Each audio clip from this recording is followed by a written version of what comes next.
Good evening, good morning, and good afternoon, everyone, wherever you are.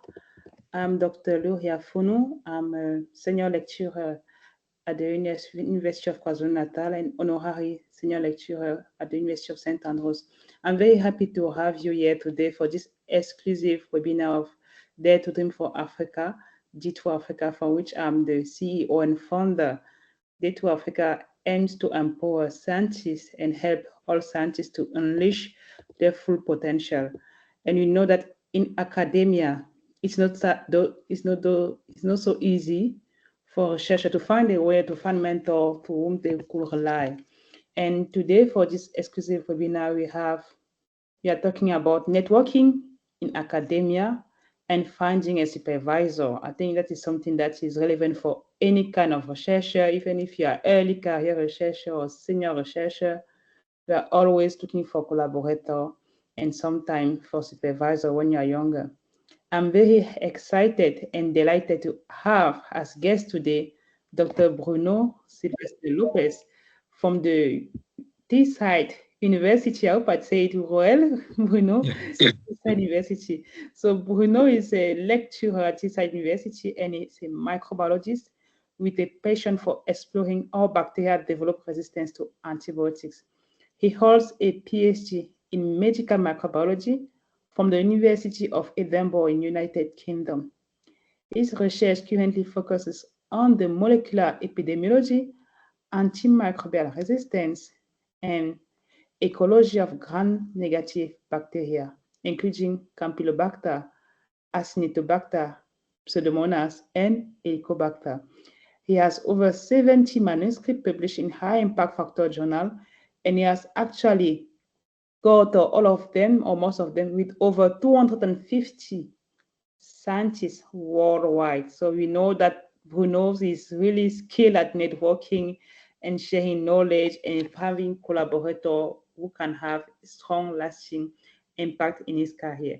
I'm very pleased to have you, Bruno, and thank you again for accepting and taking your time to share your expertise and experience with the audience today. Over to you. Thank you, Luria, for the introduction. I will start on with my presentation.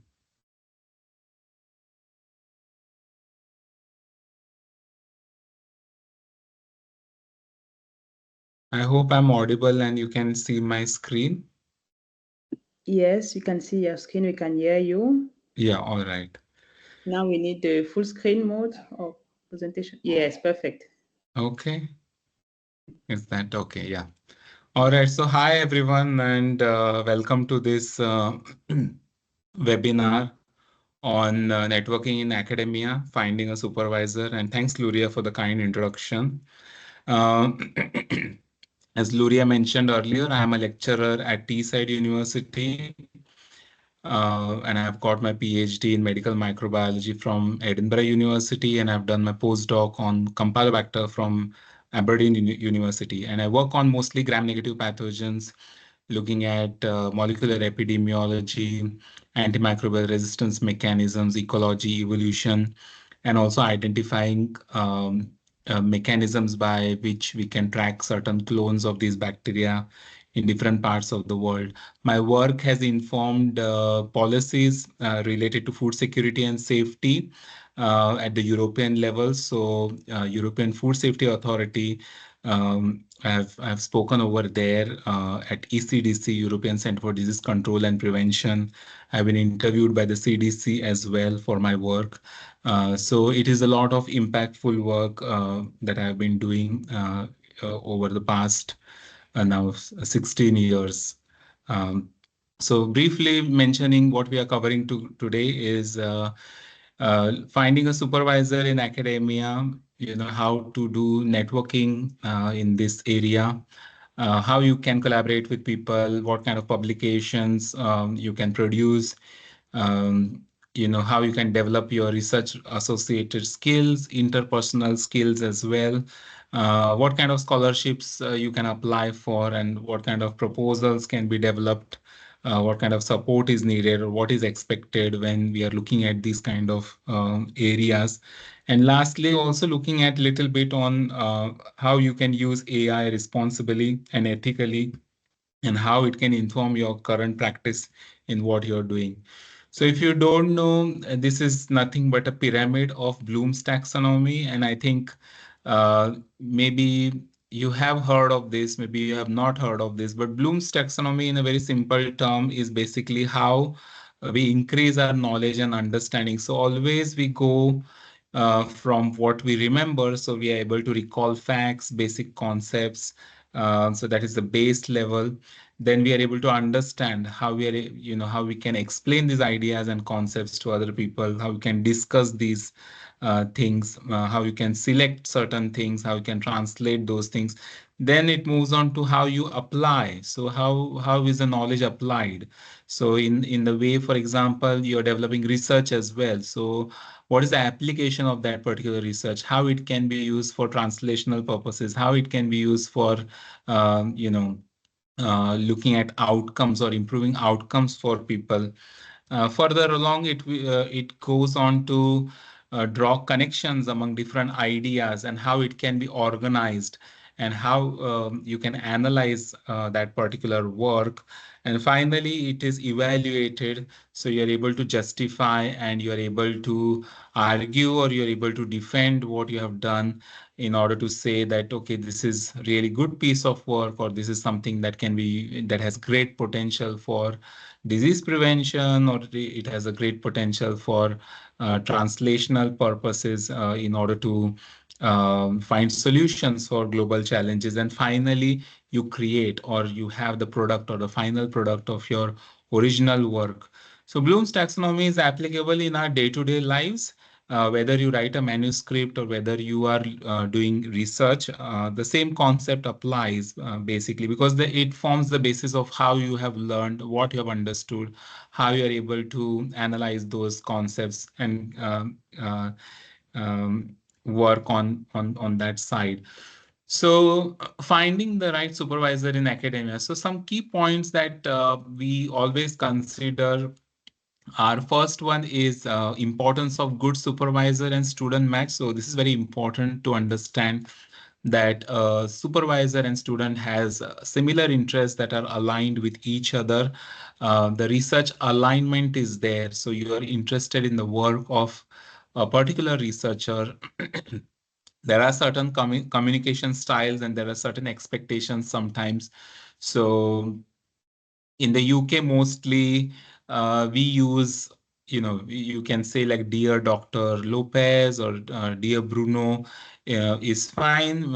In China, the communication style is a bit different. You can say Dear Professor, last name and then first name is what is said. So there are different styles, there are different expectations sometimes. So you need to know the cultures, or you need to know where you're applying, which country you're applying, and you can adapt those styles according to those countries.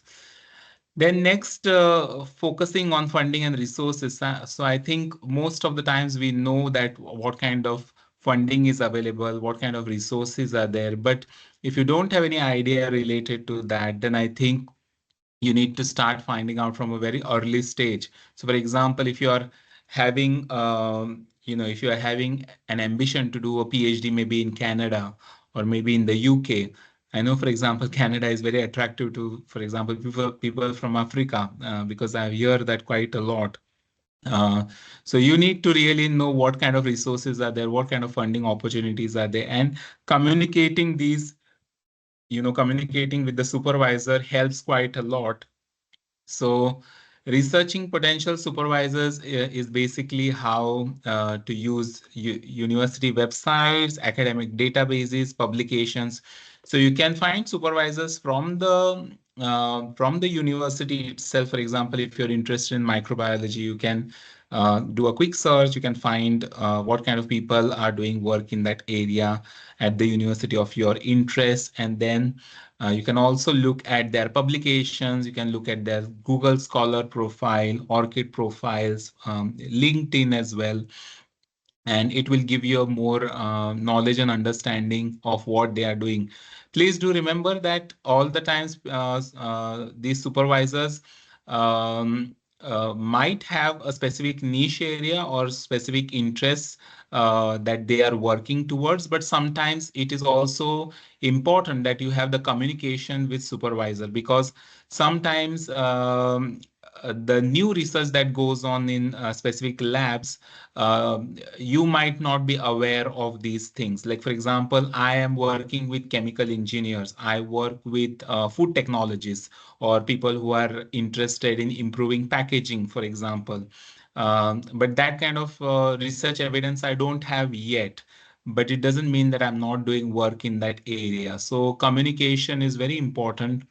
And next is tips for crafting professional emails and preparing for meetings is basically, simplify as much as possible. Really simplify things in one small paragraph.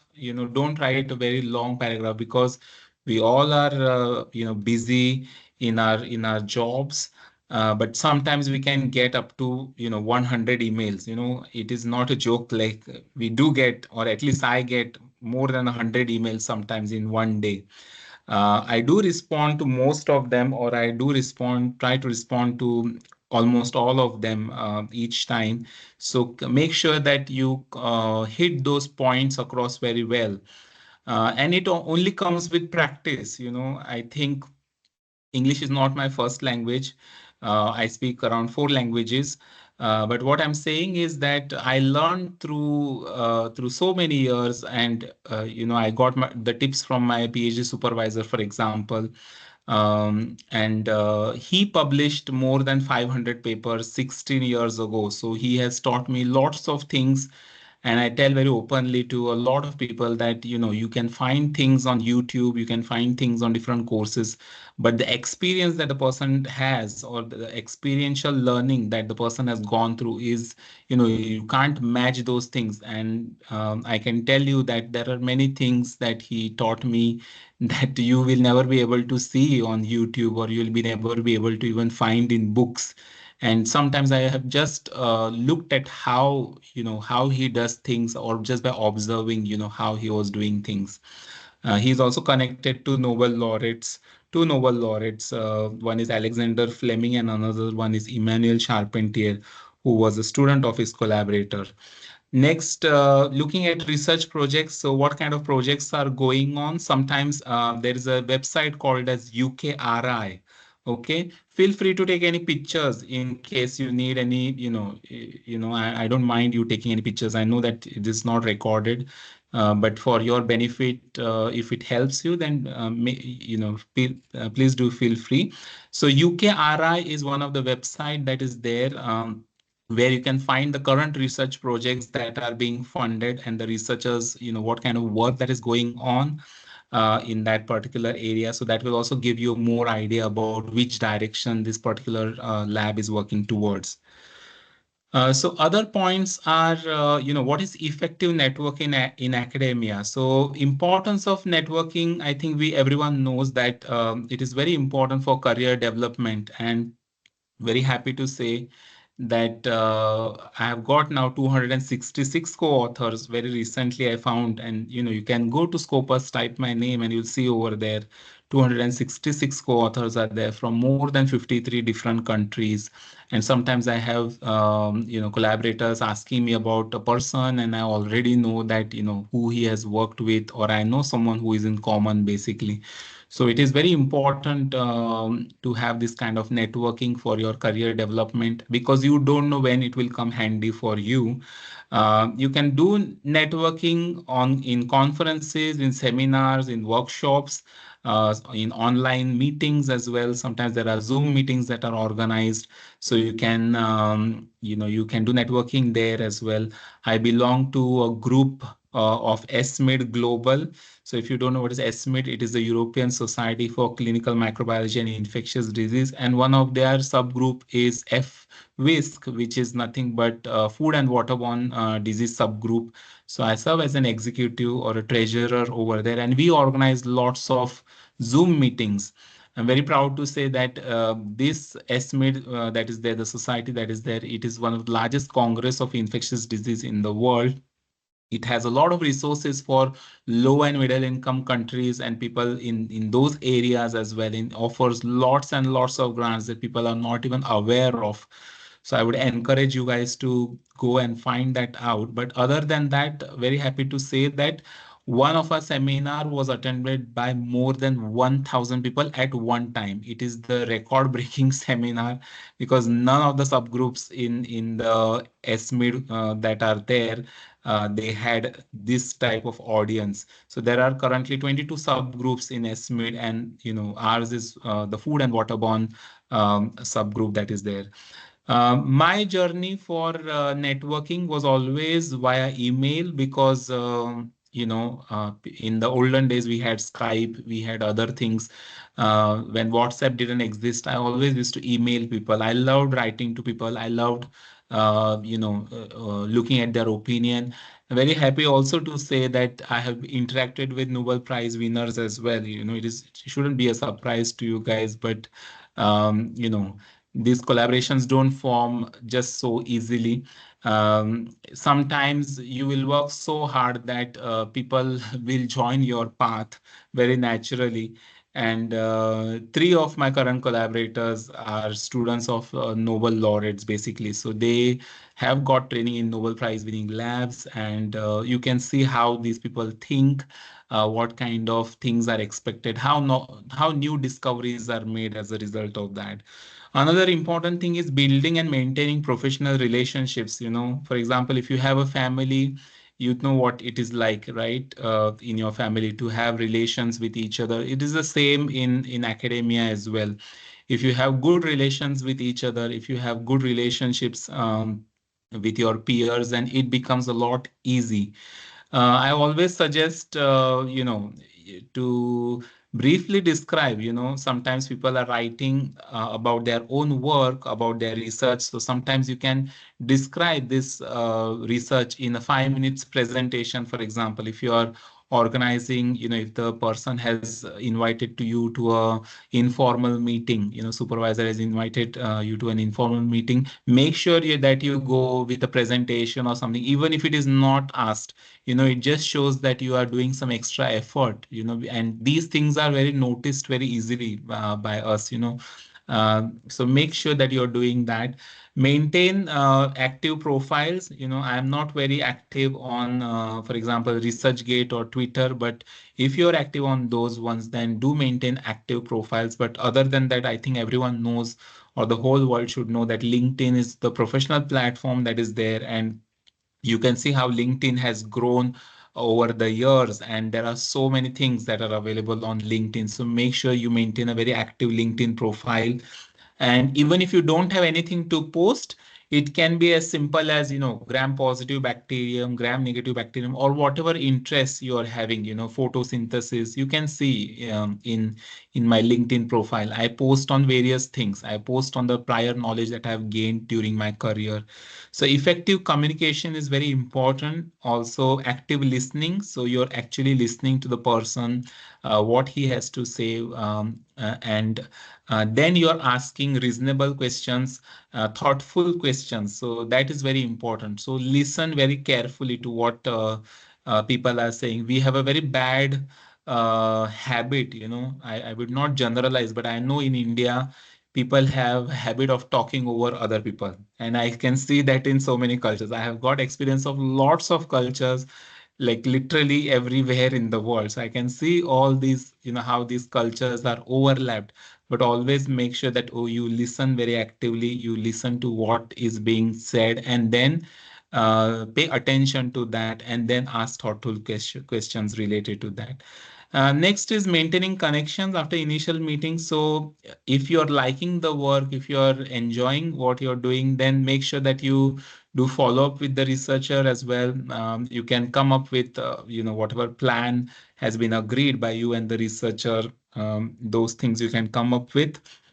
This is just a highlight of one of the recent collaboration that happened with me and with some Nigerian researchers very recently. And you can see that this particular publication took almost a year to publish. So this is a Q1 journal in pharmacology. And what you can see is that I invested in these people who wanted to learn, who wanted to develop things. And 28 days have passed and already 760 views this article has got. I know this paper will be one of the very highly cited paper in the future, because I know you can see very clearly from the title how it highlights antimicrobial resistance in diverse E. coli pathotypes from Nigeria. And you need to identify these niches, where work is not being done, where is the work needed. And depending on that, and depending on other factors, you will see that your publication will start receive citations. It will be appreciated by other people as well. I know Luria as well has got an excellent paper which has received many citations.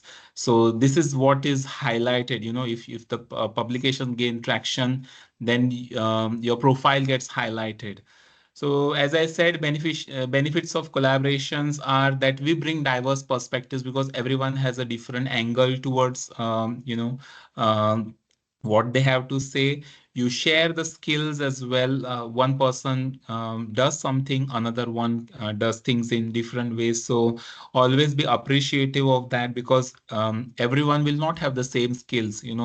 I don't know coding, for example, or I am not a coder, but I am the organizer of a artificial intelligence conference in the UK. So why did the people think about me, and why did the people make me co-organizer of an AI conference? I'm sure I have something in me, right? Or something that people find attractive. So this is very important. Remember that.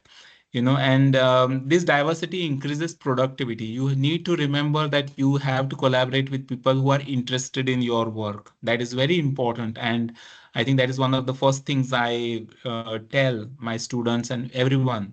One thing that I tell is you should know how to learn, how to do work by yourself. You should know how to work as part of a team, and you should have a real interest in this particular work. If you don't have the interest in that particular work, just go in another direction in which you have interest, and don't waste time with other things. So finding collaboration opportunities. Sometimes opportunities are there around us as well. Whether you are in an institute in Africa, you can do a very simple collaboration with people at your institution as well. One of the example of that is some months ago, few Nigerian researchers had approached me, and I being a member in the Microbiology Society. Now I sit in their advisory council. I am elected to their advisory council, which is a very great honor for me. But this happened when I was not in the advisory council. So I'll give you an example. So when they approached me, they had a plan of how they wanted to take part in the World Antimicrobial Awareness Week. I do a lot of public engagement as well. I am a two-time national award winner in the UK, known for the public engagement activities as well.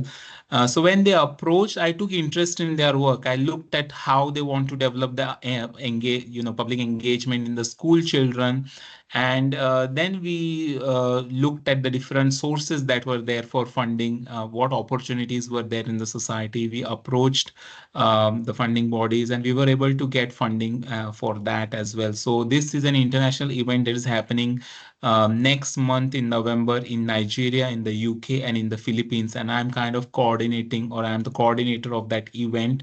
The hope from that is we'll be able to understand how students pursue antimicrobial resistance. What do they think of it? What practices are used? What strategies do people know?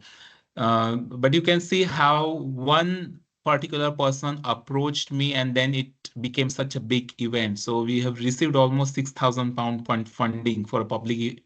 It is a very big funding for public engagement event. £6,000 is not a very small, maybe small funding in academia, but it is a very big funding for public engagement.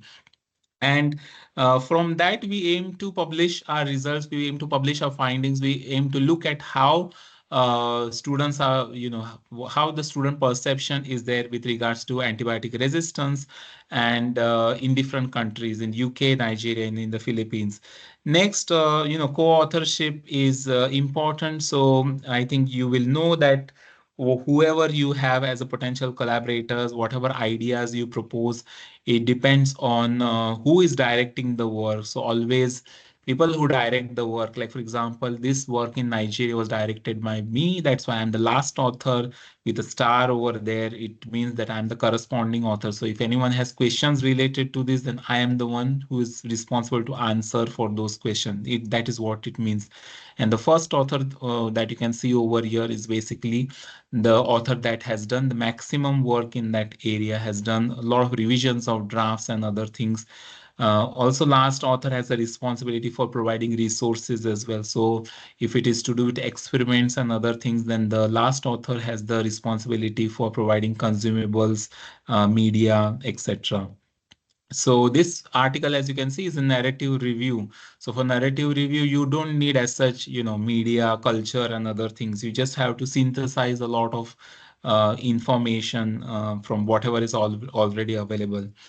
And lastly, choosing the journal. So, I am at this stage where I am editor in already three journals, and there are journals that are approaching me, good journals that are approaching me, and I sometimes don't even have time to publish because I'm so busy with so many other things that are going on.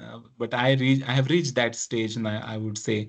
But in the initial stages, it would be sometimes a question about, okay, which journals to select, which journals are having article processing charges and things like that. So when you inquire at an early stage, and if you are from a resource limited country and things like that, so sometimes article processing charges can also be waived, but you need to be familiar and you need to have a focus on, okay, these five journals are there. I'm going to target these five journals and see how this paper will be published. And also, once it comes back for revision, make sure that you're doing exactly what is asked for you to do. I'm very fortunate to say in all the publications that I have done, I have revised everything, but never in my life, even once, has any editor or has any other reviewer told me to do any extra experiments. And that is thanks to my professor, my PhD supervisor, because I know what is expected. I know what will be asked, and it is all related to experience. Once you know how things work, you will start, doing things very easily. So research skills, one good skill that is there is literature review, and I think people know what is literature review. So there are two types. One is the systematic review. Systematic review can go further with what is known as meta-analysis. If you have not done meta-analysis, then don't worry about it. As long as you're doing systematic review, then that is more than enough. Another one is the narrative review. The previous review that you saw of mine, that was a narrative review. But my students have also done systematic reviews as well. You can just type my name and go to Google Scholar, and I'm sure you'll be able to see what kind of reviews have been written. So question formulation is very important. Search strategy is very important. And data extraction is also important. We follow what is known as the Prisma guidelines. If you don't know what Prisma guidelines are, then I would again encourage you to go and find what those things are. Narrative review is relatively easy, but organization is also very important. So topic selection, as you could see in the previous slide, I selected E. coli pathotypes in Nigeria because I know that there is a paucity of information or there is not that much information related to that. And then we synthesized everything. And then lastly, reference management. So there are tools like RefWorks, there are tools like Zotero. Some of these tools are free as well. So you should utilize those reference managers to put in your references. And if you're interested, that is the link that is given over there. I have purposely put that link over there. In case you're interested, go and click on that link or search that link and it will give you a very excellent overview of how systematic review is performed. It is our university link basically. And I'm not saying because it is our university link, but I'm just saying it because the breakdown in that particular link is very, very excellent. And it informs people who are new in the area, people who have never done anything like this in the past, to increase their knowledge and understanding. So when you're doing collaboration with people, with supervisors, you can offer to do systematic reviews, you can offer to do literature reviews, you can define the question with the supervisor, and then you can move in that direction. Another thing, as I mentioned, if you're in the university or if you're in a setting where you think your friend or anyone would be interested in that, make sure you can collaborate with them, make sure you learn something from them, and make sure that they are interested in the work that you're doing as well. So next is securing funding and research proposals. So this is very important. So types of scholarships and funding opportunities. I told you earlier that you need to actively look for these opportunities. And elements of strong applications are, not writing very, very long cover letters, writing everything very short, keeping it to a minimum. That is very important. Revising your letters again and again. That is very important. And then research proposal. If you're developing a proposal for funding with your supervisor, then looking at the background, looking at the objectives, methods, expected outcomes, all these things are important. And meeting the deadlines and tailoring applications is also very important, because you don't want to be working near the deadline, or you don't want to be telling the supervisor that, oh, I want to submit a proposal and the deadline is next week. We really don't have time for that. So you need to be starting early in order to think of what you want to develop, how you want to develop. So that is very important. And at the same time, have a very clear conversation with the supervisor. See what the thoughts are. See what funding opportunities are available in the lab, and you will have a better understanding on that particular side. Other than that, writing tips, I think it's very important that you have clarity. Then it is concise. Whatever you're developing is concise, and you're addressing the specific criteria that are there, or you're asking specific questions. So always ask yourself, does the other person understand what I'm trying to say? And doesn't matter if it is scientifically written or not. Scientific language is very, very different. When I started my journey as a PhD student, well, that was one of the first things that my supervisor said. What you say in science is not what you will say in the normal English. For example, you don't say experiment was done in research papers. You say experiment was performed. And you don't say a significant increase in number of cells was seen unless and until you have put a statistical value to it.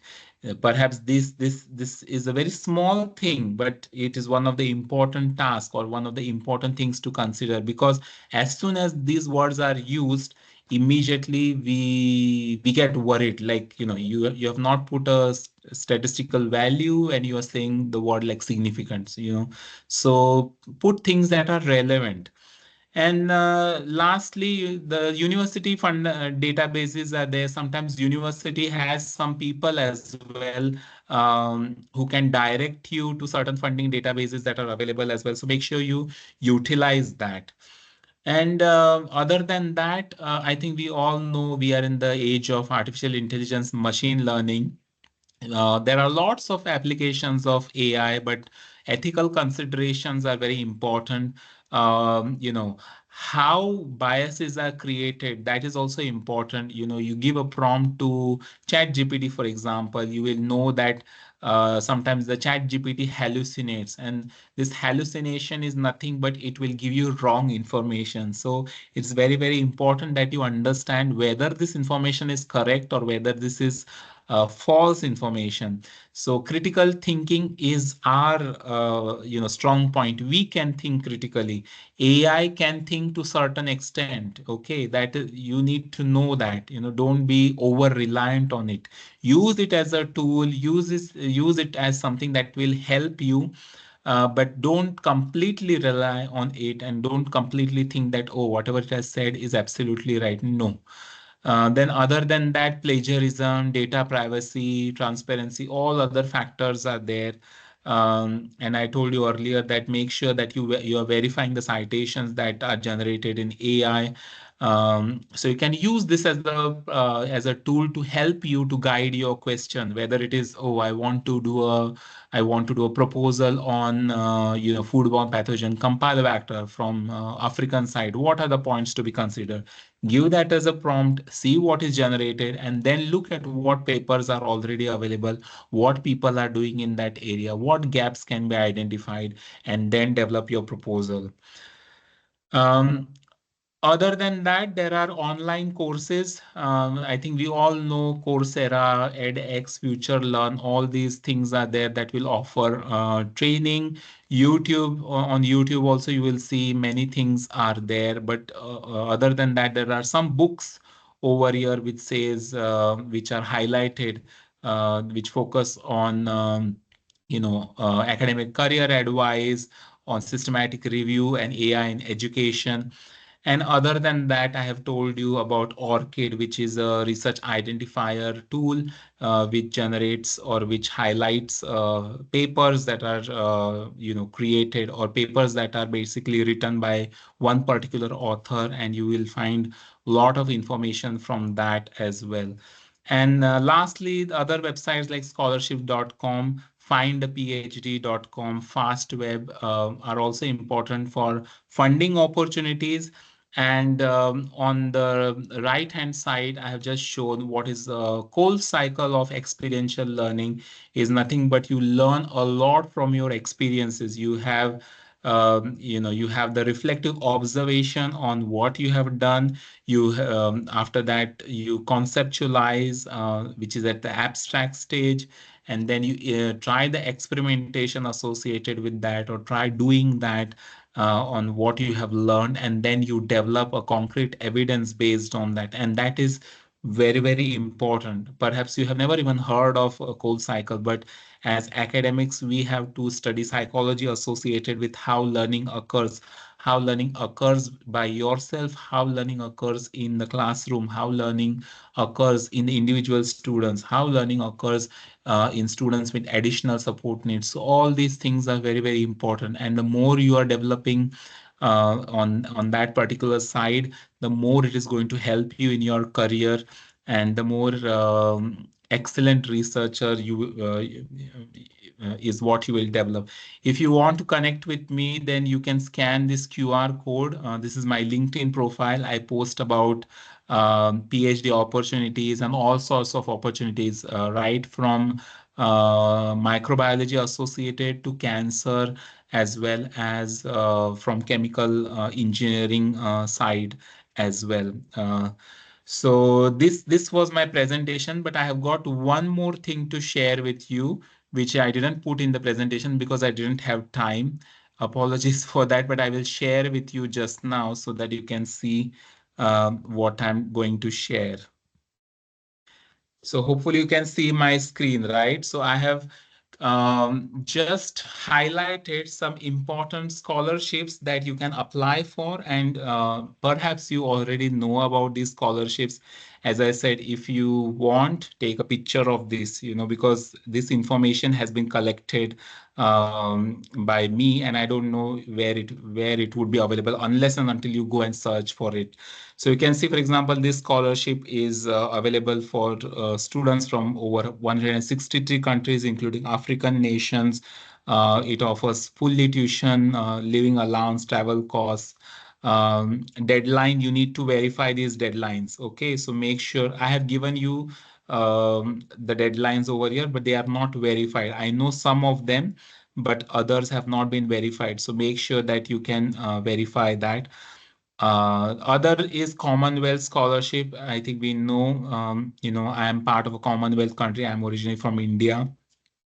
India is not included, I think, in the Commonwealth scholarships, but there are many African countries that are included. India has a partner program, so it has got like a partner program in a way that you can do 2 years of PhD in India, and last year, 1 year, you can come to UK or anywhere else to complete. And I think you get a dual PhD or you get a degree from another university. So the deadline for this has just passed, I think 3 or 4 days ago. So make sure if you want, it is at master's level as well as PhD level, Commonwealth scholarships. Then the Rhodes Scholarship is there for Africa. And you can see that there are many countries that many people from these countries, from African countries, can take note of that. So whenever you're approaching the supervisor, you can have this conversation that this scholarship is there, or this is there, that is there, and the proposal can be developed in that manner. And if it is strong enough, then I'm sure you'll stand a greater chance of success. Other than that, this one is there. Gates Cambridge scholarship is there at the University of Cambridge, and it is open to international African applicants, including African students as well. Deadline is December. Um, then you have the Mastercard Foundation Scholars Program for scholarships for talented African students who face financial challenges, who demonstrate talent and leadership, but face economic barriers. Full tuition, accommodation, travel, living expenses are all covered. I am a holder of one of the overseas research scholarship as well. When I did my PhD, I got two scholarships. I got the University of Edinburgh Overseas Research Scholarship, which is not available anymore. But I also got what is known as College of Medicine and Veterinary Medicine bursary, which in 2008 was worth £78,000. So you can just imagine how big these scholarships are. But yeah, I never had an interview for my PhD. I just sent all my papers and they invited me to join. So you need to show that you are capable of success, and you can succeed. And once people are convinced, once the panel is convinced, then I don't think you will have any barriers. This is African scholarship at University of Oxford, focused on Africa Initiative for Governance, and aimed at students from Nigeria and Ghana who want to pursue Masters of Public Policy at the Oxford Blavatnik School of Government. Um, you can see it covers tuition, stipend, airfare, closes in September. Other than that, you have the Clarendon Scholarship at Oxford. Um, I'm sure you have not even seen some of these, because these are very unknown scholarships that you generally don't see when people post, because people post a lot of things. But these are prestigious scholarships. These are not ordinary scholarships. So you need to develop something, if you want to stand a chance of success. This one is open for international students, including those from Africa. Deadline is around January. Covers fees, provides grants for living expense for postgraduate students at Oxford. University of Sussex International Chancellor's International Scholarship is there. So this is in Brighton, in England. You can see that deadline is around April. Course starts in September. You get fee waiver, complete tuition fee waiver. You get living stipend as well, open to students from Africa as well. This one is another one, Africa Oxford Initiative, aimed at African students who want to pursue postgraduate degree at Oxford. Many things are covered, including tuition fees, travel, research funding. So some of them cover travel, some of them don't cover travel. For example, my travel was not covered by my scholarship, so I just covered my travel. But other than that, I got the stipend. I was getting everything. I didn't have a tuition fee. I even had the letter of the tuition fee, and it said zero on that. as the tuition fee. So just imagine yourself having that letter in your hand with a zero on it. How prestigious that is, basically. Um, so so and this is the last one. So this is Edinburgh Global Online Learning Master Scholarship. So some of them are online distance learning programs as well. So you can consider that as well. It is not like always you need to come here, you need to do everything here. Even if you do online study, it is still counted as a prestigious study. Given that the university is prestigious, Edinburgh is very well-known university in the world. Many discoveries have happened at that university. So, these things are important. You can see that it is open to international students. Full tuition is there, and application deadline is in June. So these were my top 10 scholarships, and hope you found this useful. Um, and with that, I would conclude my presentation. I thank you very much for your listening, and we will take some questions now. Thank you. Thank you so much, Bruno, for the wonderful presentation. I think you share a lot of knowledge, and I really appreciate learning and enjoying your talk. It was amazing. And I hope the audience also enjoyed it. Let us know if they enjoy it in the chat. But me, I enjoy it. It was so nice. Thank you. Thank you, Plus for Lydia. the resources, the many resources that you share. Many resources. I mean, I made my presentation this morning, because I wanted to focus on the African side. So I was like, okay, let me bring some African angle. Let me just highlight some scholarships that are relevant, because I know a lot of our audience is from Africa. But there are scholarships that are open to international people as well. So it is quite generic. But in my presentation, I think you learned how the conversations happen, and uh, I don't keep things hanging around, because I myself don't hang around with things. So if the problem is there, solve the problem immediately, see what you can do, and move very swiftly, because you need to have that quick action. Mm. Um, okay. Okay, nice. Thank you, Bruno. I have a question before I ask the question in the Yeah. chat. What common mistake do you think researcher or early career researcher make when trying to connect with potential collaborator or supervisor? I think one of the very common mistakes that comes across is the student are not quite prepared, or the student don't understand what the supervisor is doing. And other than that, I think it is just like it's a very generic email or very generic statement. So there is no depth to it. I mean, I understand you are not an expert or something like that, but I'm sure if the person is having, I don't know, 70 publications or whatever, students can easily go and find out what this researcher has done. Google Scholar presents so many things about the researcher, top papers are cited.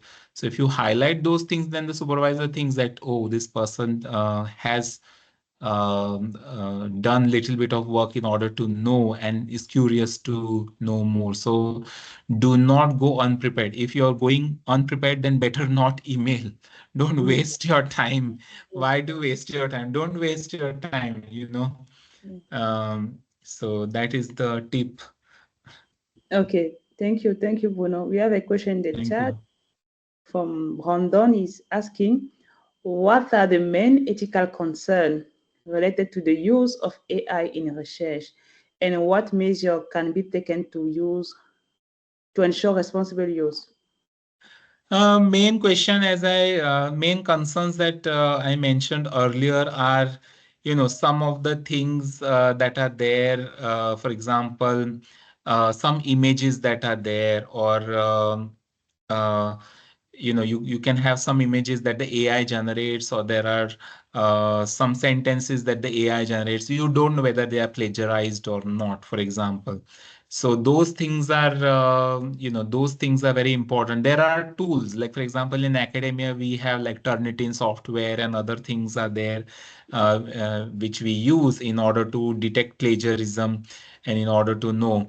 So those things are important. And another thing is also like, you need to be very careful on what kind of data is available or what kind of data you're dealing with. For example, if you're dealing with sensitive data, or you're dealing with data from an open access database or something like that, then you need to be very considerate with that. You might need even an ethics approval. Like I am doing a study in schools, for example, with school children.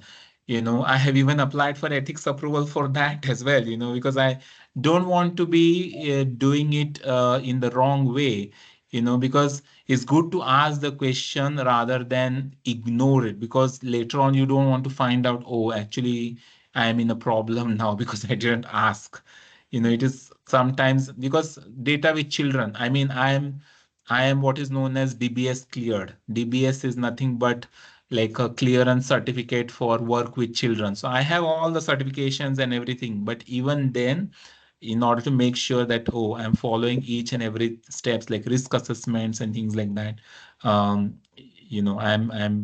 aware of that. So make sure that and AI can generate, you can generate this information using the large language models that are there. So you have to be very mindful. You need to know sometimes you can see that it generates some things, and the references that are there, the references are completely messed up. They are completely messed up. You will not see even one reference is actually relevant. So you need to highlight, or you need to know that you need to verify the data basically. Mm. And if the tool is giving very excellent information, then I think use that as a supporting point for your work, or for the piece you're writing. And I think it will help you in many ways. Okay, Thank you. Thank you so much, Bruno. thank you.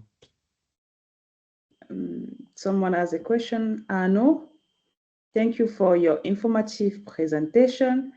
I would appreciate it if you could share some tips on how to write a hosting request and obtain some responses. Sometimes when I apply for grant, we are required to reach out to unfamiliar institution, but it can be very challenging without someone to help us establish connection.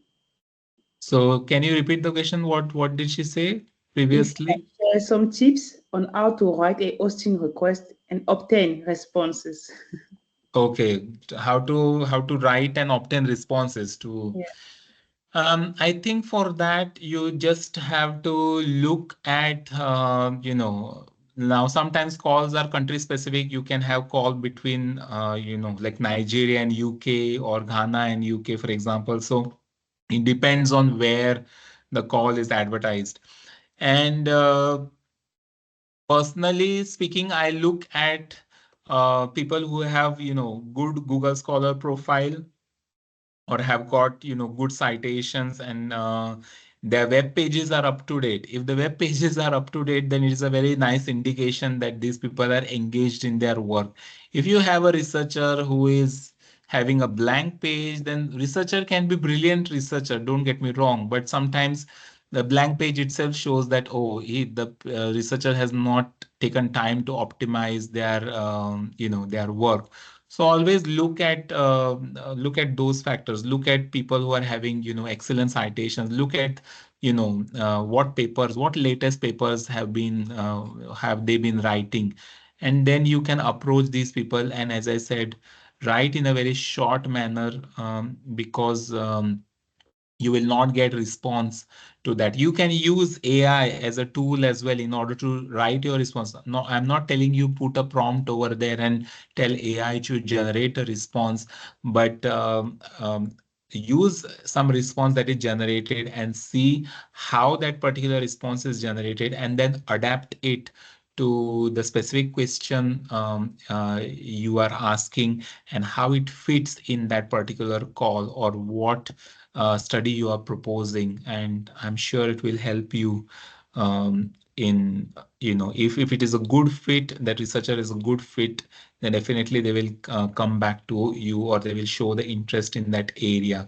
If you have preliminary results as well, then that also is a nice indication, or even a publication maybe. Then that is also a nice indication to show that you have got some track record in that area, and it can help you. They would be maybe willing to work with you. Okay. Thank you, Bruno. I don't know. Let us know if it's answered the question, give a thumbs up or something. And thank you. He said thank you, Dr. Lopez, for your answer. Okay. Thank you. I know it's satisfying. So Shruti ask what to do firstly. Is it finding a supervisor or finding a funding? I think it is mainly dependent on, like, I think one of the first thing that students have is they want to go to a specific country. So when I will give you my example, I never had an intention to come in the UK as such. You would not believe me, but yes, I never had an intention to come in the UK. I actually was going to go to New Zealand in order to do my PhD, and I was moving in that direction. But you never know in which directions the destiny will take you. So my suggestion is that first you start approaching people. So start approaching people and start knowing about them, and knowing about those specific countries that they are working in, and what kind of scholarships, what kind of things are available in those countries, and then depending on that, um, hopefully let that inform you on what kind of proposals you want to develop, how you want to develop. Remember that supervisors are also very, very what I would, I shouldn't use this word, but I'm going to use, supervisors sometimes are very picky in a sense that they will know this person is dedicated or this person is not dedicated. Of course, they are not going to tell you that, oh, I can see your dedication, or I will not. But there is a bias. You can't escape that bias. It is natural. One person is excellent, so he will be excellent. Another person is not so excellent and is not excellent, right? I always tell my students, for PhD studentships, for jobs, you don't have a first prize winner, second prize winner, and a third prize winner, right? Sometimes there is only one prize, or you just need the gold medal basically. So you forget about the silver and the bronze medal. You should be aiming at the gold medal. So when you have this mindset, then everything is possible. Don't think that things are not possible. I can see how my career has expanded, and what kind of achievements I've got in my career and where I'm moving. I can see very clearly. But that is also because I make efforts for that. I am working in that direction. So it is your responsibility that you take an active interest in that area, and people who are interested in your work, don't you need to be interested in the supervisor's work. Supervisor doesn't has to be interested in your way. It's not opposite. Okay, so remember that very carefully, because sometimes people might have this understanding, oh, they will think. So do something that aligns to the interests of the supervisor. Okay, is Thank you. that good? Is that good response, Luria? It's good for me actually. Let us see. Let us see if it's good for the people, but it's good for me. I would just even want to add something in what you say, that they are Yeah, really picky. That means, especially if you are targeting the best, if you're targeting conventional research who are also finding their way, maybe they will take you and then you are going to yes, find your way with them. But if yes, you're targeting those that are high level, they just want the best. They're not joking about it. So definitely, they're not joking definitely, about it. So you have to commit. definitely. You can see some stuff in your writing that make them know that this one is someone I should talk to. When they Definitely. talk to you, they will now be able to say that if it's true or not. Just have Yes, 30 seconds. That's enough for them. And exactly. yeah, You will not believe, but some of the conversation, I shouldn't be saying this, but I will tell this anyways. I had a I think you know me very well, Luria, right? Or at least you know me better over the time. But some of the conversation I have had literally for like 3 minutes. like 3 minutes during the lunch or something. And when the researchers said like, oh, I will have conversation with you during the break or whatever, I just patiently wait to see if the researcher is interested. They will have the because they said like they will have. So I had this conversation where the researcher, he's a professor basically, had the conversation with me, and that's it. And after that, a call came from Malaysia, UK, and we are very hopeful that we'll be receiving 1 million pound from that. So it is a big amount, and you can see just a small conversation. It is 3 minute conversation. He invited me the next day, like for the conference in his university. Come and speak here, he said to me. So how it happens like that, you know? It doesn't happen in a what, you know, it doesn't happen if you are not prepared for it, is what I would say. So it need, you know, one of my friend always says it, that you need to be prepared for it. Once you are prepared for it, everything will happen. Yeah. uh, but you can see with the small example how swiftly it worked. And when we did the application in very short period of time, we did excellently. I already had the collaboration in Malaysia, already had track record, everything. And you know, we are at this last stage now, which will award us 1 million pound for our work soon. Yeah. Yeah. Thank you, Bruno. Thank you. I don't know Thank if you. I in the question. I can just ask a final question again. What Yeah. advice now will you give to researchers from underrepresented region, such as Africa or Asia, to stand out when reaching out to establish research? To stand out, I think, as I said, keeping the work very simple or keeping the topic very simple and understandable is very important. You know, people are not interested in reading complicated research, and research should be very much understandable. It should flow very naturally. Um, if it is too complicated, then people lose interest in that work basically. Paper is, you know, paper can be good paper, but it will not get cited as a result of that. And my highly cited paper that are there are these kind of paper where work is really simple, you know, it is very simple. And I have done work that people think is not possible, or people don't think in that direction, that oh, this particular problem is being solved, but can this problem be solved in another manner? So I have always solved the problem in a different manner. You can do replicative work of almost any researcher in the world, but if you want to be unique, then I think you need to, you know, I think everyone over here at least has seen this picture where, you know, all people are walking in one direction and there is one person who is walking in completely different direction.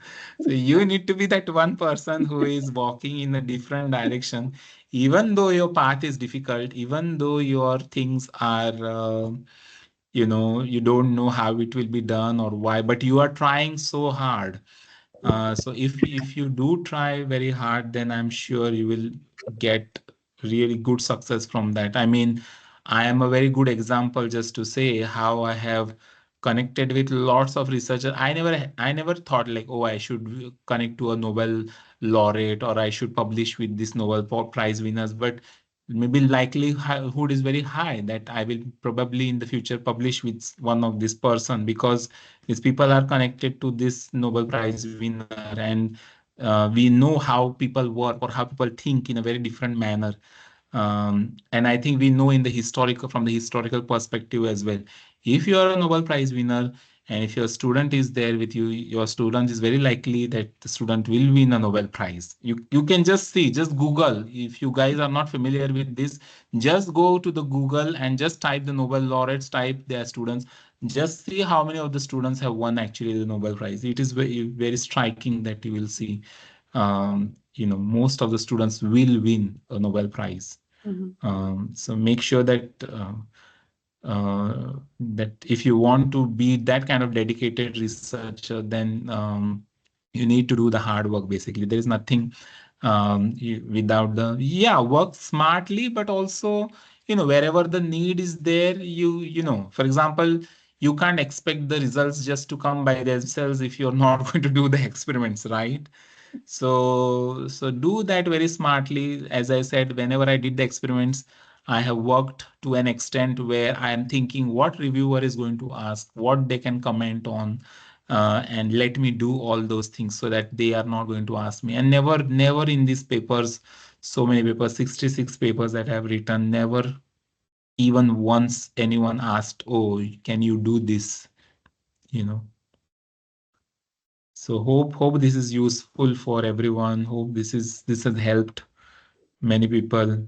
Um, as I said, I just prepared this talk just very quickly, but I think you found some value in this talk, and hope that you have benefited from it. Um, yeah, and if you are there on LinkedIn, if you're connected with me, you'll see the opportunities, you'll see other things as well. But as I said, if you want to focus, if you want to move in this direction, if you want to make progress, then you need to start working. Don't be thinking like 3 months I will do this. No, nothing happens in 3 months. I was in my bachelor's degree when I was already thinking where I will be doing PhD. So yeah. Yeah, thank you so much, Bruno. I think if you don't have any other question, we close. But it was so impressive, and thank you for your time, for your knowledge. I know you prepared the slide today, but the presentation were in your mind since almost 3 weeks. Yeah, So yeah, yeah. don't say that you prepared. It was already prepared in your mind. You just put the slide today.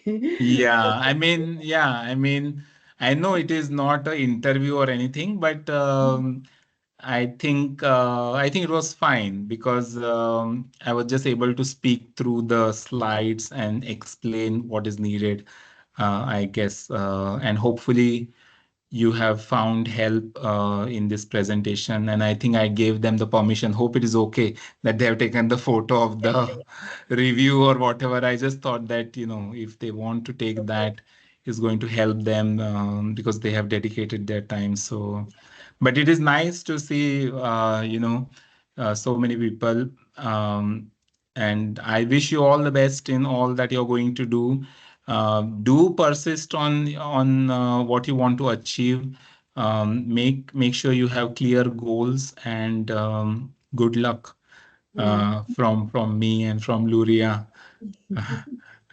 Yes, thank you, Bruno. I share the link of the community because you are also in school community where we Yeah. are sharing a lot of tips there and interacting much more in depth about the challenges we face in academia and how to make sure that we succeed. Because you cannot succeed alone, actually. That's No, you you have to can't succeed. prepare Yeah, yourself that you you have a can't good succeed. mentor that helps you to find your way out. And that is so important to know if you're a researcher. You need people around you. So thank you, Bruno. Thank you, everyone, for joining. Reach out to us via the community. Reach out to Bruno via his LinkedIn account, and you can still continue the conversation after that. If you don't have any further question, we are just going to close the meeting today, the webinar. Let Bruno rest of his family duty. Thank you so much. Thank you for attending. Thank you. It was nice talking with you. Thank you, guys.